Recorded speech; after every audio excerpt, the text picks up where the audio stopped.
Good evening, everyone. From the White House to Wall Street today, growing concerns about a possible showdown between Ukraine and Russia. Late today, President Obama had strong words about what's at stake. Any violation of Ukraine's sovereignty and territorial integrity would be deeply destabilizing.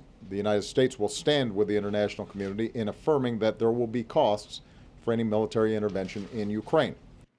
Earlier today on Wall Street, investors and traders were spooked on unsettling reports that Russia's foreign minister confirmed that thousands of heavily armed Russian troops moved into Ukraine's Crimea region, ramping up tensions between Moscow and the interim government in Kiev.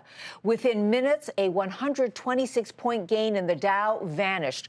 But nearly as quickly as those headlines sparked a final hour sell-off in the markets, stocks battled back, surging higher into the closing bell, enough to see the S&P 500 and the Russell 2000 close at fresh all-time highs. On this last trading day of February, the Dow rose 49 points, the Nasdaq lost 10, and the S&P added 5 points for a record close of 1859.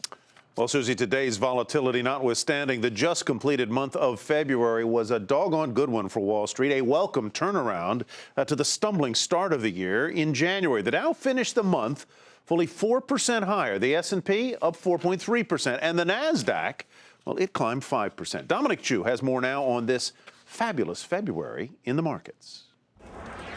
It wasn't looking good. After a banner year for stocks in 2013, January got off to anything but a rip-roaring start. But February, that's another story. Stocks came bursting back to life, with the Dow, S&P 500, and Nasdaq all posting gains of around 5%. That means that in February, the Dow came close to a record high. The Nasdaq Composite reached a 14-year high, while the S&P 500 hit a new record high. Mid-cap and small-cap companies also set new milestones as well. That has some money managers looking for opportunities in case the market continues its positive run. When you look inside the stock market itself, though, we think that you ought to be looking for bargain types of stocks. We like the automobile, we like the refiners, and we like the home builders. But risks to the rally in stocks still remain.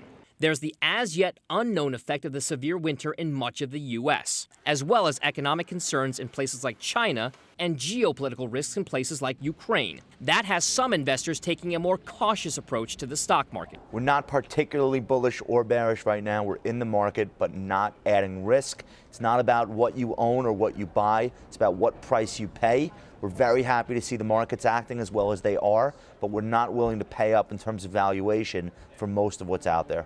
There's no question the bulls have been in charge. The question is, will it stay that way in the coming weeks? For Nightly Business Report, I'm Dominic Chu.